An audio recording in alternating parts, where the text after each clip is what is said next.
5 seconds. Start. மாண்புமிகு சட்டமன்ற உறுப்பினர்களே, வணக்கம். புதிதாக தேர்ந்தெடுக்கப்பட்டுள்ள சட்டப்பேரவையின் முதல் கூட்டத்தொடரில் உங்களிடையே உரையாற்றுவதில் நான் பெருமகிழ்ச்சி அடைகிறேன்.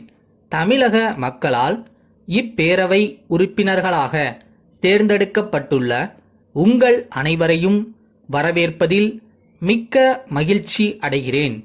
நமது முக்கிய குறிக்கோளான மாநிலத்தில் சுயாட்சி, மத்தியில் கூட்டாட்சி என்ற நிலையை அரசியல் சட்ட மன்றத்தின் மூலம் எய்திடும் வகையில், மக்கள் நலனை பாதுகாக்கும் வகையில் செயல்படுவதற்கு மத்திய மாநில அரசுகளுக்கிடையே சுமூகமான உறவு நிலவிட வேண்டுமென்பது மிக முக்கியமானதாகும்.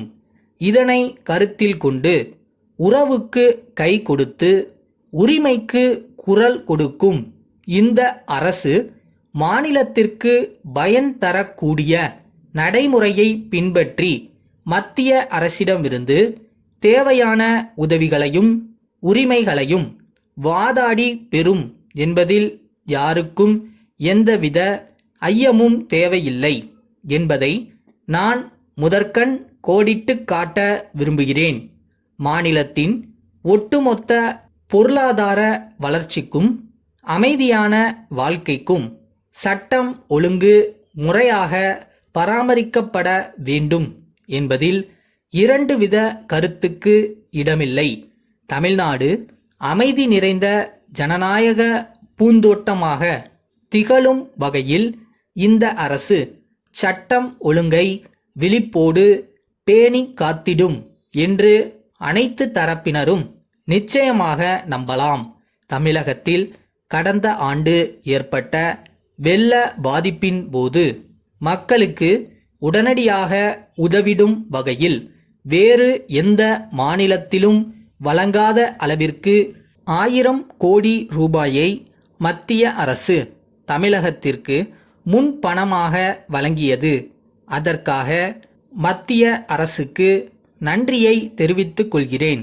மேலும் வெள்ள சேதத்தினால் நீர்நிலைகள் மற்றும் சாலைகள் போன்ற பொது கட்டமைப்பு வசதிகளுக்கு ஏற்பட்ட சேதங்களை நிரந்தரமாக சீரமைக்கும் பணிகளையும் நபார்டு வங்கியின் நிதி உதவியுடன் இந்த அரசு மேற்கொள்ளும் என்ற நல்ல செய்தியினையும் நான் உங்களுக்கு தெரிவித்துக் கொள்ள விரும்புகிறேன்.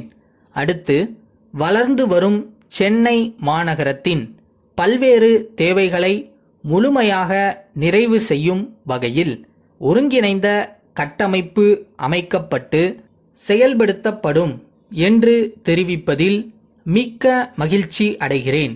இத்திட்டத்தின் ஒரு பகுதியாக சென்னைக்கு அருகில் புதிய புற நகரங்கள் அமைக்கப்படும் என்ற நல்ல செய்தியையும் நான் தெரிவித்துக் கொள்ள விரும்புகிறேன். இதேபோன்று மற்ற மாநகராட்சி பகுதிகளுக்கு அருகிலும் புற நகரங்கள் அமைக்கப்படும். மாநிலமெங்கும் மின் வெட்டின்றி தொடர்ந்து மின்சாரம் வழங்கப்படுவதை இந்த அரசு உறுதி செய்யும். நாளுக்கு நாள் மின்சாரத்தின் தேவை உயர்ந்து வருவதை கருத்தில் கொண்டு தமிழ்நாடு மின்சார வாரியத்தின் வட சென்னை மற்றும் மேட்டூர் அனல் மின் நிலையங்களில் கூடுதல் மின் உற்பத்தி அலகுகள் நிறுவப்படும் என்ற மகிழ்ச்சியான செய்தியையும் தெரிவித்துக் கொள்கிறேன். புதிய அரசின் அணுகுமுறையால் தமிழகம் அனைத்து துறைகளிலும் வளர்ச்சி அடையும் என்று முழு மனதோடு நம்புகிறேன். சென்னை தங்க சாலை தெருவில் உள்ள ராமன் எழுதுபொருள் அங்காடியின் மேலாளர், மதுரை பெரிய தெருவில் உள்ள சங்கீதா பெண்கள் மேல்நிலை பள்ளியின் தாளாளருக்கு எழுதிய 2/5/2007 நாளிட்ட கடிதம். அன்புடையீர், தங்கள் பள்ளிக்கு தேவையான பதிவேடுகள் அனைத்தையும் அச்சிட்டு தர வேண்டுமென்றும், என்னென்ன பதிவேடுகள், எத்தனை எண்ணிக்கை தேவை என்ற விபரத்தை தனியாக இணைத்திருப்பதாகவும் தங்கள் கடிதத்தில் தெரிவித்திருக்கிறீர்கள். எங்கள் நிறுவனத்தை பொறுத்தவரையில் புதிய அச்சிடும் இயந்திரங்களை நிறுவியுள்ளதால் தாங்கள் கேட்கும் பதிவேடுகள் அனைத்தையும் குறித்த காலத்தில் அச்சிட்டு தர முடியும் என்ற உறுதியை தெரிவித்துக் கொள்கிறேன். ஆனால் துரதிர்ஷ்டவசமாக தங்கள் கடிதத்துடன் இணைத்துள்ளதாக தெரிவித்துள்ள பட்டியல் எங்களுக்கு கிடைக்கப் பெறவில்லை என்பதை தெரிவித்து அதை உடனடியாக அனுப்பி வைக்குமாறு கேட்டுக்கொள்கிறேன். தங்களிடமிருந்து பட்டியல் கிடைத்தவுடன் பதிவேடுகளை அச்சிட்டுத் தர கட்டணம் எவ்வளவு என்பதை தெரிவிக்கிறோம். அதை தாங்கள் ஏற்றுக்கொண்டால் 50 விழுக்காடு முன் பணத்துடன் ஒப்புதல் கடிதமும் அனுப்பி வைக்குமாறு கோருகிறேன். தங்கள் அன்புள்ள